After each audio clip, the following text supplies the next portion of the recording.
Welcome to basic concept YouTube চ্যানেলে সবাইকে স্বাগত জানাই।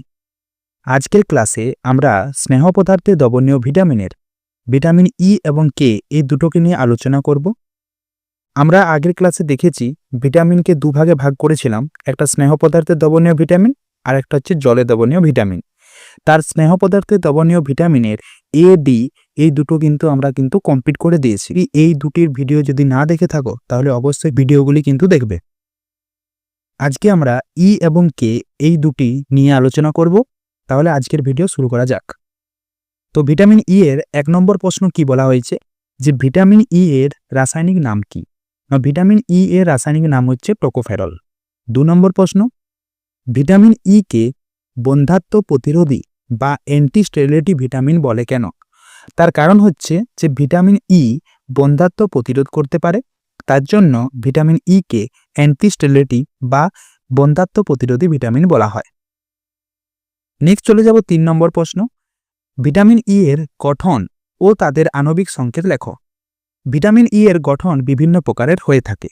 তার মধ্যে প্রধান 3টি প্রকার হল alpha tocopherol, beta tocopherol, gamma tocopherol. Alpha tocopherol এর আণবিক সংকেত হচ্ছে C29H50O2 এবং বিটা ও গামা টোকোফেরলের আণবিক সংকেত হচ্ছে C28H48O2। নেক্সট চলে যাব আমরা 4 নম্বর প্রশ্নের দিকে। 4 নম্বর প্রশ্নে বলা হয়েছে যে ভিটামিন ই এর বৈশিষ্ট্যগুলি লেখো। 1 নম্বর বৈশিষ্ট্য কি না, এটি জলে অদাব্য কিন্তু স্নেহ পদার্থে দাব্য। 2 নম্বরে কি বলা হয়েছে যে এটি বাতাসে অর্থাৎ অক্সিজেনের সাথে জারিত হয় না, কিন্তু দীর্ঘকাল ধরে যদি বাতাসে থাকে বা অক্সিজেনের সংস্পর্শে থাকে তাহলে কিন্তু এর গুণাগুণ নষ্ট হয়ে যায়। 3 নম্বর পয়েন্ট, এটি একটি শক্তিশালী অ্যান্টিঅক্সিডেন্ট। 4 নম্বর, এটি ক্ষুদ্রান্তে সংশ্লেষ হয়। 5 নম্বর, এটি তাপ ও আলো সহ্য করতে পারে। নেক্সট চলে যাব 5 নম্বর প্রশ্ন, ভিটামিন ই এর উৎসগুলি লেখো। উদ্ভিজ্জ উৎসের যদি কথা বলা হয় তাহলে উদ্ভিজ্জ তেল অর্থাৎ বিশেষ করে গমের বীজের তেলে কিন্তু ভিটামিন ই সবচেয়ে বেশি পাওয়া যায়। তাছাড়া অঙ্কুরিত ছোলা, সয়াবিন, লেটুস শাক, সবুজ শাকসবজিতেও পাওয়া যায়। প্রাণীজের উৎস কথা যদি বলা হয় দুধ, ডিমের কুসুম, মাছ, মাংস এখানে কিন্তু খুব সামান্য পরিমাণে থাকে। নেক্সট চলে যাব 6 নম্বর প্রশ্ন, ভিটামিন ই এর দৈনিক চাহিদা কত? প্রাপ্তবয়স্ক স্ত্রী বা পুরুষের দৈনিক চাহিদা হচ্ছে 0.7 থেকে 10 mg এর মতো প্রায়। নেক্সট প্রশ্ন আমাদের আছে 7 নম্বর প্রশ্ন, ভিটামিন ই এর কাজগুলো লেখো। ভিটামিন ই এর প্রজনন তন্ত্রের উপর বিশেষ ভূমিকা রয়েছে, যা পুরুষের শুক্রাশয়ের গঠনকে অটুট রাখতে সাহায্য করে।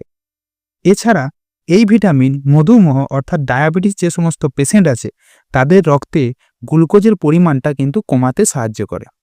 তৃতীয়ত, এই ভিটামিন এ কে দেহে সঞ্চিত হতে সাহায্য করে। 4 নম্বর, দেহের মাংসপেশির দুর্বলতা কাটাতে এই ভিটামিন কিন্তু সাহায্য করে।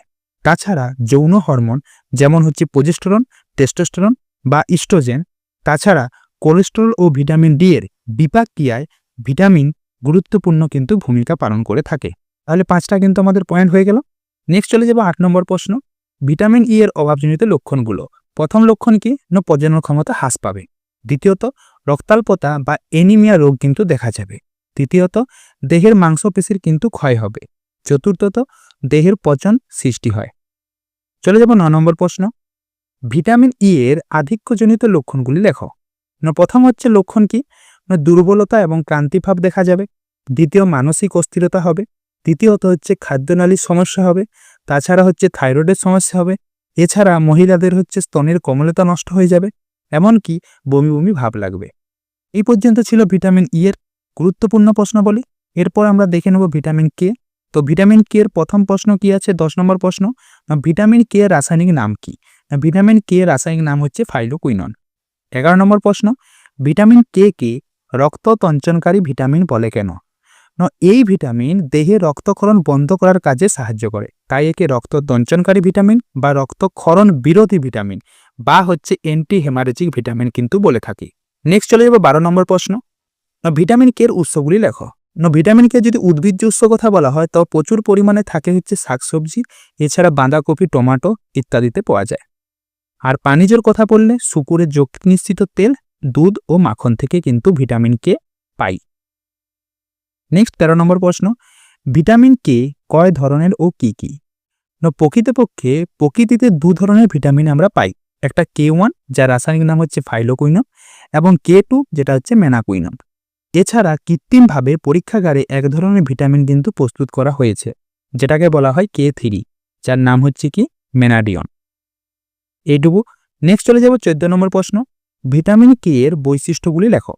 ভিটামিন কে ফার্স্ট বৈশিষ্ট্য আমরা যেমন দিই প্রত্যেকটার ক্ষেত্রে, যেটি জলে অদাব্য স্নেহ পদার্থে দাব্য, সেই রকমভাবেই লিখেছি যে ভিটামিন কে স্নেহ পদার্থে দ্রবীভূত হয়।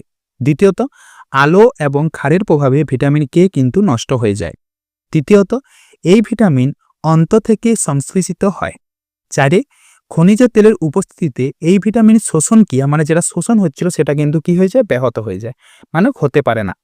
নেক্সট চলে যাব 5 নম্বর পয়েন্ট, যে অতিবেগুনি রশ্মির সংস্পর্শে এই ভিটামিনের কর্মক্ষমতা অর্থাৎ কাজ করতে পারে না বা নষ্ট হয়ে যায়। চলে যাব 15 নম্বর প্রশ্ন, ভিটামিন কে এর সঞ্চয়স্থল কোথায়? না, ভিটামিন কে এমনিতে পেশিতে কিন্তু সঞ্চয় হয়, কিন্তু এটি যকৃতে সামান্য পরিমাণে সঞ্চিত হয়। 16 নম্বর প্রশ্ন, ভিটামিন কে এর দৈনিক চাহিদা কত? না, প্রাপ্তবয়স্ক ব্যক্তিদের ক্ষেত্রে ভিটামিন কে এর দৈনিক চাহিদা হচ্ছে 55 মিউজি। নেক্সট 17 নম্বর প্রশ্ন, ভিটামিন কে এর অভাবজনিত লক্ষণগুলি লেখো। ফার্স্ট হচ্ছে কি হয়ে যাবে, হেমারেজ বা রক্তক্ষরণ হবে। দ্বিতীয়ত, রক্ত জমাট বাঁধতে অনেক সময় লাগবে। তৃতীয়ত হচ্ছে নাকে, চোখে অথবা মাড়িতে রক্তক্ষরণ হবে। চতুর্থ, এই ভিটামিনের অভাবে রক্তাল্পতা বা এনিমিয়া রোগ কিন্তু দেখা যাবে। নেক্সট চলে যাব 18 নম্বর প্রশ্ন, ভিটামিন কে এর অভাবের কারণগুলি লেখো। প্রথম কারণ কি না, প্রতিদিনকার খাদ্যে যদি সবুজ শাকসবজির যদি অভাব থাকে বা যদি সবুজ শাকসবজি যদি না খাওয়া হয় তাহলে কিন্তু ভিটামিন কে কিন্তু দেখা যাবে। নেক্সট হচ্ছে 2 নম্বর পয়েন্ট কি, ক্ষুদ্রান্তে বিভিন্ন প্রকার রোগ, যদি ক্ষুদ্রান্তে বিভিন্ন প্রকার রোগ হয় তাহলে ভিটামিন কে রক্তে ঠিকমতো কি হবে, শোষিত হতে পারবে না, অর্থাৎ কি মিশতে পারবে না। নেক্সট 3 নম্বর পয়েন্ট, যকৃতের রোগে পিত্তরস যদি নিঃসরণ না হয় তাহলে রক্তে কি হবে, ভিটামিন কে এর অভাব দেখা যাবে। চতুর্থ, বিভিন্ন প্রকার আন্ত্রিক রোগে দেহ থেকে অতিরিক্ত মল যদি দেহের বাইরে বেরিয়ে যায় তার সাথে কি হয়, ওই মল বেরোবার সাথে ভিটামিন কে যুক্ত যে খাবার আছে সেটাও কিন্তু বার হয়ে যায়। এর ফলে কিন্তু কি ভিটামিন কে এর কিন্তু ঘাটতি দেখা যাবে। নেক্সট প্রশ্ন, আমাদের লাস্ট প্রশ্ন, ভিটামিন কে এর আধিক্যজনিত ফলগুলি লেখো। ভিটামিন কে অতিরিক্ত গ্রহণের ফলে শিশুদের কিন্তু রোগ বেশি দেখা যায়। যেমন কি দেখা যায়, jaundice, hyper bilirubinaemia, haemolytic anaemia, এই কিন্তু রোগগুলো দেখা যায়। আজকের ভিডিওতে আমরা ভিটামিন ই এবং কে এর যত যা গুরুত্বপূর্ণ কিন্তু প্রশ্ন ছিল সেগুলো নিয়ে আলোচনা করলাম। নেক্সট ভিডিওতে আমরা জলে দ্রবণীয় ভিটামিনের বি কমপ্লেক্সের B1 B2 এগুলো নিয়ে কিন্তু আলোচনা করব। তাহলে আজকের ভিডিও এই পর্যন্ত। তার সাথে একটা কথা বলে রাখি, যদি চ্যানেল নতুন হয়ে থাকো অবশ্যই চ্যানেলটিকে সাবস্ক্রাইব করবে, কারণ একটা ভিডিও করতে অনেক সময় লাগে। আর তাছাড়া আমাদের টেলিগ্রাম গ্রুপ আছে, সেই গ্রুপে কিন্তু জয়েন হয়ে যাবে। তাহলে আজকের ভিডিও এই পর্যন্ত, দেখা হচ্ছে নেক্সট ভিডিওতে। ধন্যবাদ।